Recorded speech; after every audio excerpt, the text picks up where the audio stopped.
Welcome to the Sciathon of the Lindau Nobel Laureate Meetings and the topic Energy and Climate, New Ideas for Greener Energy and More Sustainable Industries.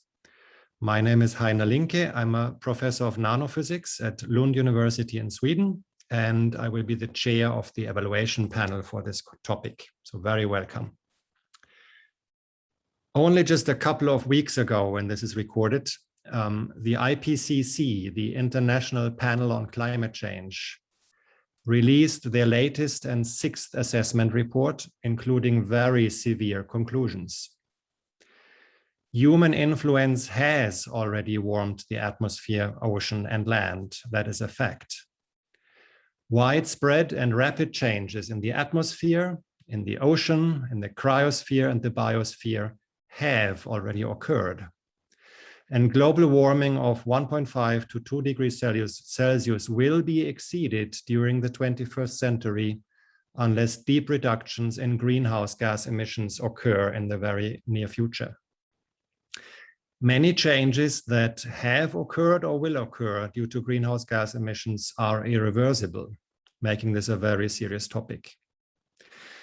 A major cause of greenhouse gas emissions are carbon dioxide emissions associated with the burning of fossil energy carriers, alongside other sources like agriculture, deforestation, and industrial processes.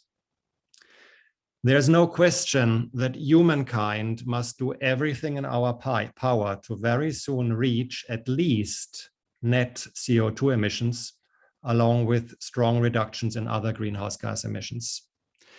Achieving this critical aim requires political determination and the will to make drastic changes also on the side of individuals, industry sectors, and communities.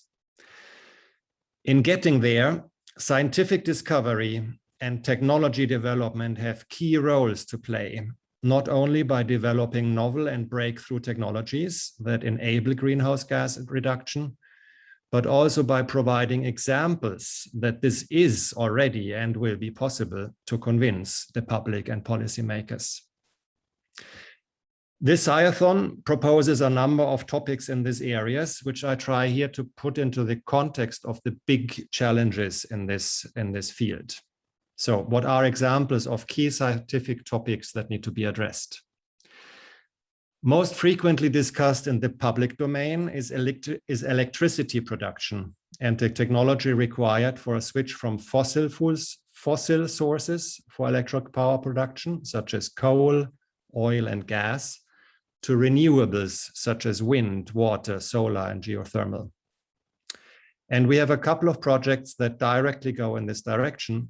One, for example, on sustainable solid-state cooling technology, addresses one possible pathway to simply reduce the use of electricity, while a project on molten salt proposes a way, or will study a way, to achieve higher efficiency in solar power production by going to higher temperatures and thus higher thermodynamic efficiency.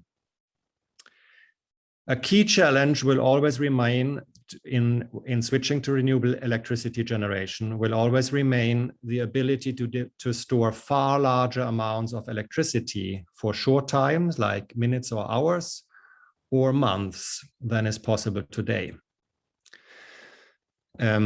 Closely related is the transport sector, where it is widely anticipated that eliminating fossil fuels will require even more electricity for electric cars and or the use of hydrogen for hydrogen-powered fuel cells or other forms of energy, of force generation.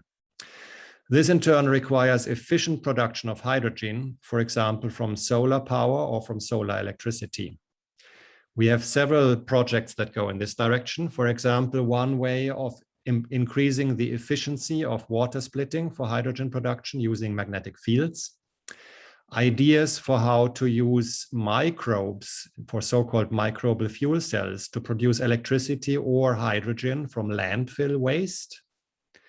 Ideas for how to recover plastic waste and stop it from reaching the oceans and instead turning into an energy source. Or even approaches to increase the use of solar power by combining Earth-based technology and space-based technology. A project with very much room for inspiration and ideas. There's also a project on understanding why hydrogen is not already a much more used technology, an analysis to facilitate further progress. However, even though much discussed, the electricity and transport sectors are only a part of the total current energy consumptions, which also includes heat and large-scale industrial processes such as steel and cement production. It would be very exciting to see projects also address these very major sources of pollution. Furthermore, we believe that it will be essentially impossible to eliminate all greenhouse gas emissions. We also need to find ways to remove greenhouse gases from the atmosphere, such as carbon sequestration, removing carbon dioxide once it's already in the atmosphere.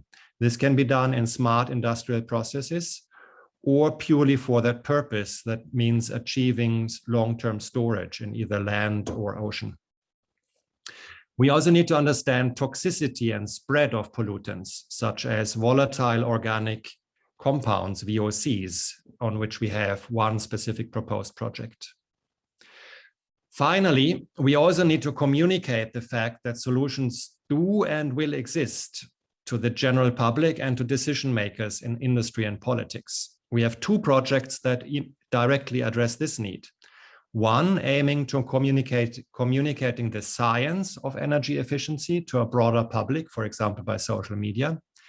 And one to build a global online platform comprising accessing all of the technology and scientific solutions and ideas that already exist, breaking them down and making them available to the public and to decision makers. We also need to understand the effects of climate change, which will differ strongly depending on geography, culture, and which group we are addressing. And there's one project that looks very specifically at the effects of climate change on the use of a specific edible plant in Benin in West Africa. With this project, you have a unique opportunity to achieve something remarkable. I think this will be a once-in-a-lifetime experience. You will work in a highly interdisciplinary team, far more internationally than usually, with participants from very different geographic and perhaps cultural backgrounds and perspectives, but in any case, with very smart and highly trained teammates.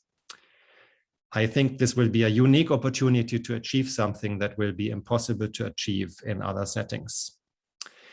Many of you will soon also decide in which direction to turn your career. Perhaps you will start a scientific lab, or perhaps you will choose a career in a company where you would like to work in and make a change. And maybe the Sciathon will even give you an idea what this might be and in which direction you might want to take your scientific work. But regardless on what you may work on, we even have a project to evaluate the climate impact of scientific laboratories, their greenness, regardless of what the actual topic is, in an objective manner. So this is maybe something for you to consider as well. Whatever you choose, I wish you all success and most of all, a lot of fun working with your team.